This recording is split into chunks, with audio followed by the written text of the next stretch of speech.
Welcome, my kittens. Nyanko here, and today I am going to be talking about a guilty pleasure manga of mine, which some people might know of, called Vampire Knight. So we will not be mentioning the anime here at all. No, just we do not speak of it. We will only be referencing the manga. So if you don't know, Vampire Knight, as in the name, is about vampires, and the night part of it is about Cross Academy, the night school that they go to. So basically in this world, vampires exist alongside humans. They have special powers depending on how pure their blood is compared to like the progenitor vampires. So it goes like pure blood, who have never tainted their blood with any humans whatsoever. You've then got the nobles, who are deemed as just under the pure bloods. So they've maybe had a human breed in with them like generations ago, and then they've basically only bred with other nobles and then maybe a pure blood along the way to like bring up their blood status again.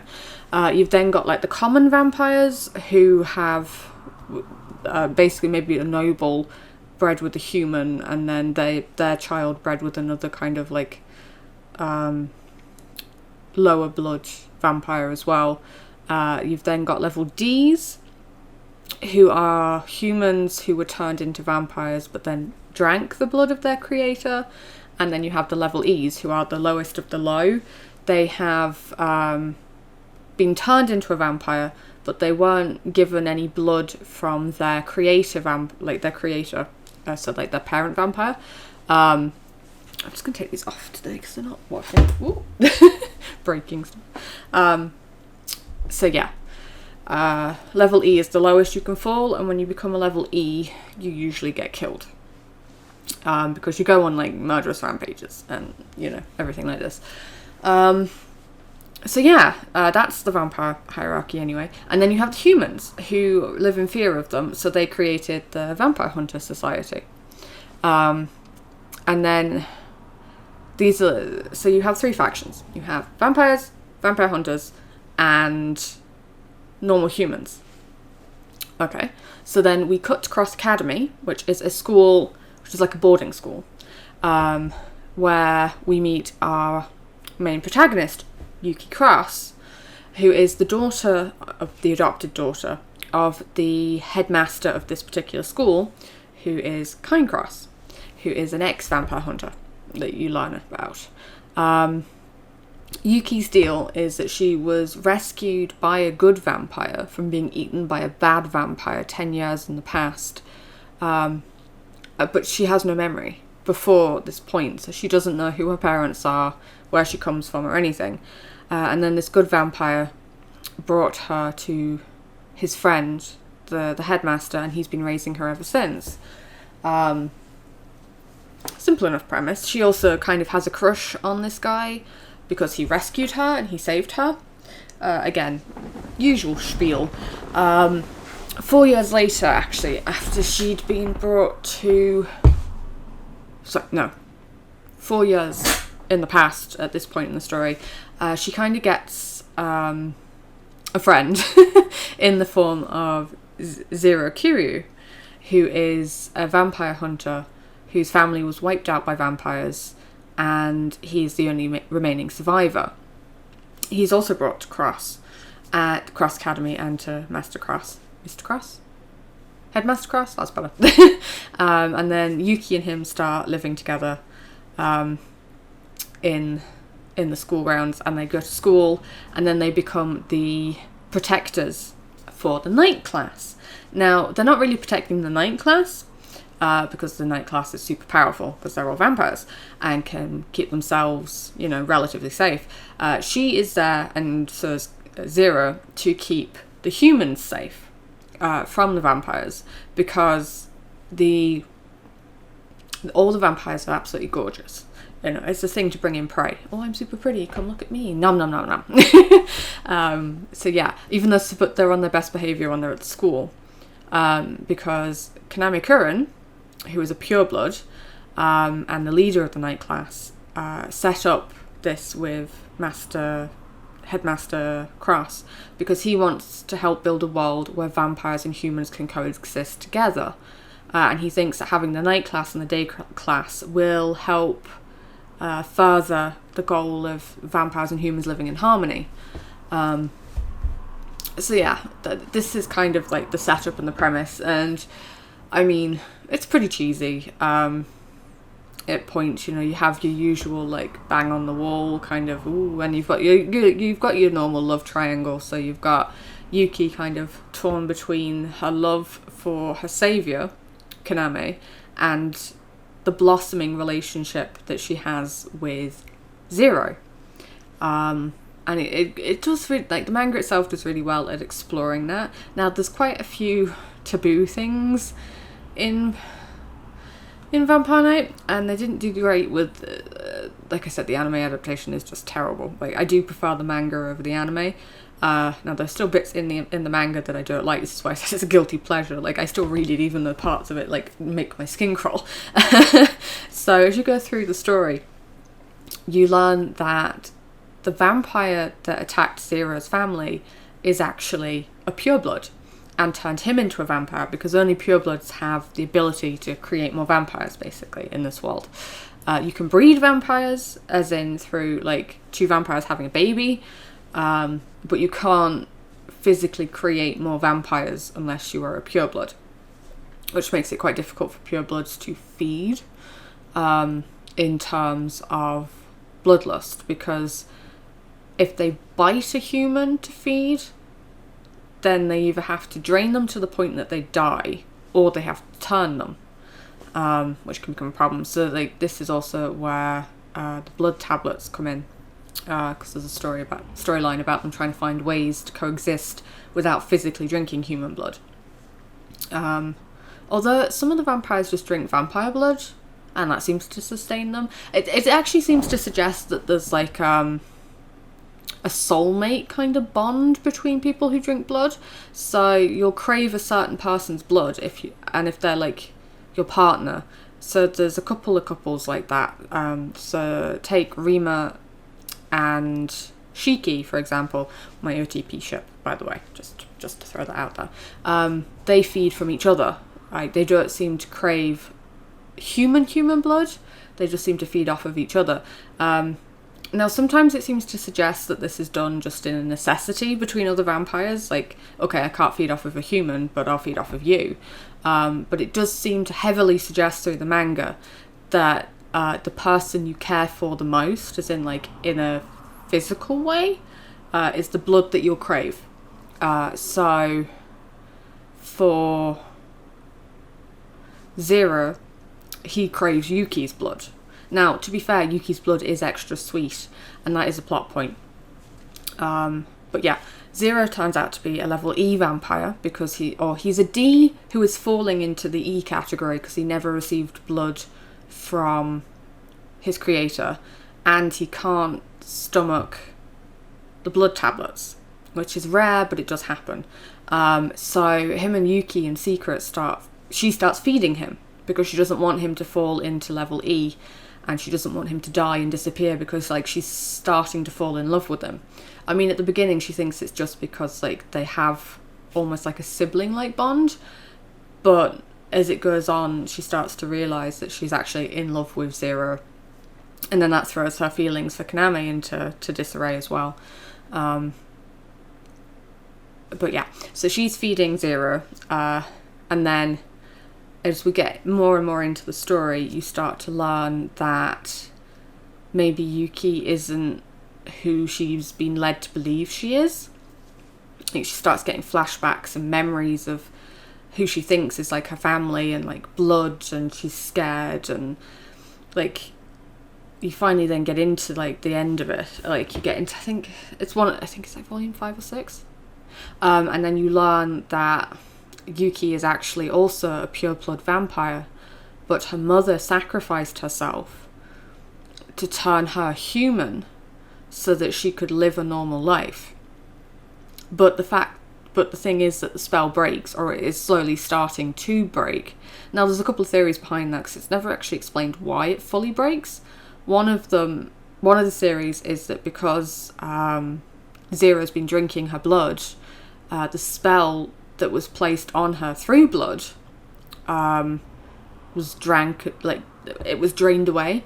Another theory is that Yuki is known for having like a very strong resistance to like vampire magic, so it could just be that she was naturally breaking it herself with her own pure blood powers in the background. It's never fully explained, but like it makes enough sense that, you know, oh, okay, it's broken now, and she was going to go mad if she didn't get turned, basically. So Kaname turns her, and it then turns out that she's also a Kurin, so that makes her his sister, which again, creepy. And then it turns out that her parents were also full-blood siblings. So yeah, creepy. But apparently, according to the logic in Vampire Knight, vampires' incestuousness doesn't actually weaken the bloodline, it strengthens it. So I mean, that's a pretty big cop-out, but you know, well, whatever.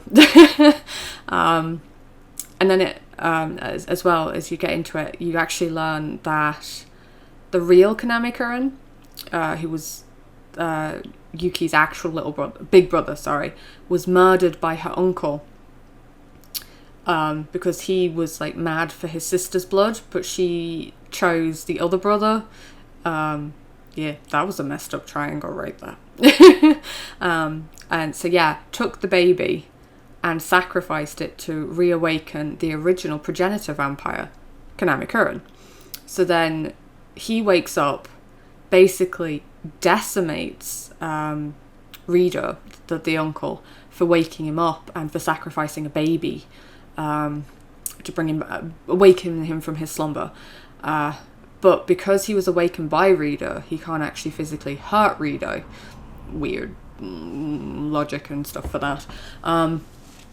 So he then leaves Rida in a state of near death.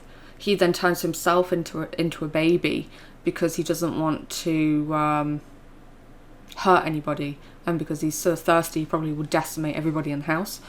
So yeah, that's also another cop-out. It's basically, yeah, we're not actually full siblings, but I'm also like the guy that started your entire line of vampires, so I'm your distant relative, like 10,000 years ago, so yeah, it should be fine for us to bang. And I'm like, alright, cop out again, but whatever. That's what I like with Zero. I actually ship Yuki and Zero the best. It does get a bit convoluted actually, because after this, and they do end up defeating Rido, but then there's like more stuff that's realised. So like Shiki turns out to be Rido's son, which makes him Yuki's cousin, and that leads into a whole other load of things. After this, so this is around where the anime stops. And then after this, because this is something they didn't actually include in the anime, was the build-up into the next villain and the next set of events. So you meet someone called Sarah a couple of like chapters before. She's hinted at anyway of wanting to marry Ichijo, who is Ichijo is like the vice president of the class, and he's also Kaname's oldest friend, because it's some form of power play, I don't know. I actually really liked Sarah as a villain because she was greedy and she just wanted more power, but the reason why is because she was sick and tired of constantly being treated like this tiny little princess doll that couldn't do anything and was only good for like marrying off and continuing on the purebred race kind of thing. So I kind of liked her. I think she's a bit divisive within the fandom, but in the manga I actually kind of like her. I don't like how she like takes Takuma prisoner, but I do like her motivations and stuff. So yeah, it's weird. I love the manga because actually it does get really good. You get to learn more about Yuki. She starts to kind of become her own person. She starts questioning Kaname. So she does end up going off with Kaname, and basically Zero basically says next time he sees her he'll kill her because she's a vampire, and I hate all vampires. But it becomes like this little dance between them of I hate you too, but really they're both still in love with each other. And then yeah, it's quite funny because Yuki is basically desperately trying to solve all the problems in the vampire world without there having to be bloodshed. In the manga, she starts going around to the other pureblood vampires and basically being like, look, if you want to die, I'll kill you. You don't have to create some big elaborate plan that's going to kill hundreds of people or get innocent people caught up in the crosshairs. Just come to me and I'll murder you. Because she still manages to keep her anti-vampire weapon after she becomes a vampire again. Which is known to happen in the current line, basically because of the backstory with Kaname. And it's revealed that the vampire destroying weapons, so the vampire hunter's weapons, were created when one of the very first pureblood vampires sacrificed her heart in a furnace to help create the special metal that makes the weapons. Now, it's heavily hinted that she was Kaname's lover, and that they went about trying to stop the pureblood rampage that was basically turning all humans into vampires. They were kind of like, leave the humans alone, let them live their lives kind of thing. And they were like against a lot of people, like a lot of other vampires, and then these vampires were turning so many humans that like these two vampires alone couldn't do anything. So yeah, she then goes and sacrifices her heart to give the humans a chance to fight back against the vampires. And then what happens is they eat her as well, so that they gain vampire-like powers that will help them fight against the vampires, but without becoming vampires themselves.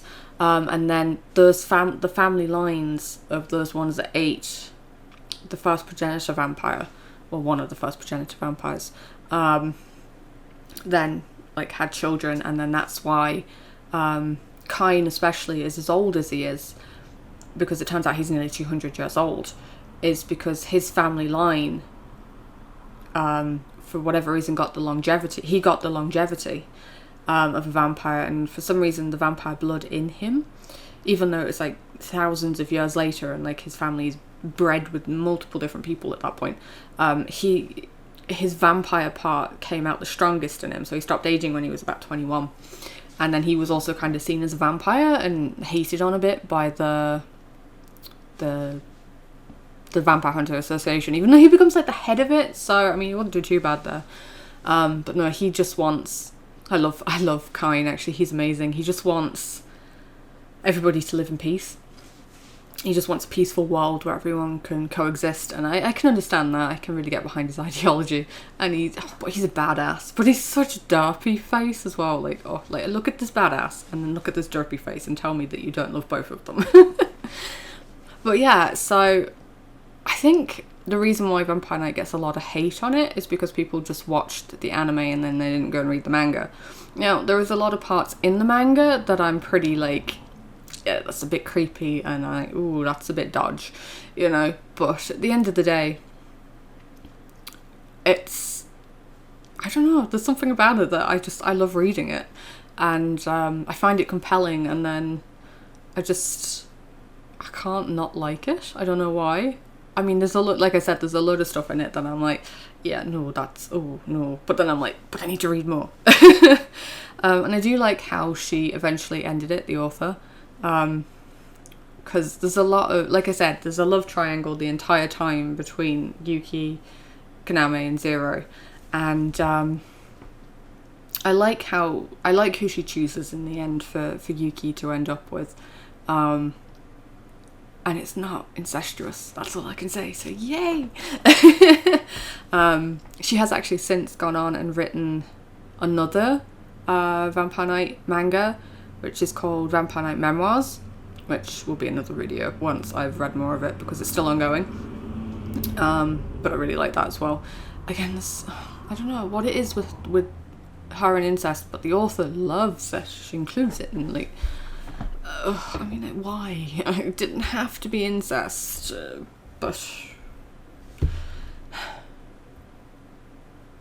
yeah, it is a guilty pleasure. I'm full on crop into that, so just, you know, roast me if you want to. Let me know what your guilty pleasure manga is down in the comment section.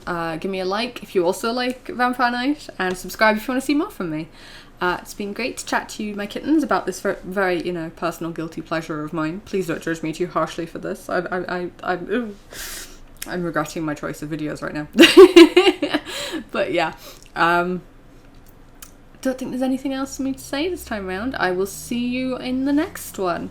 Au revoir!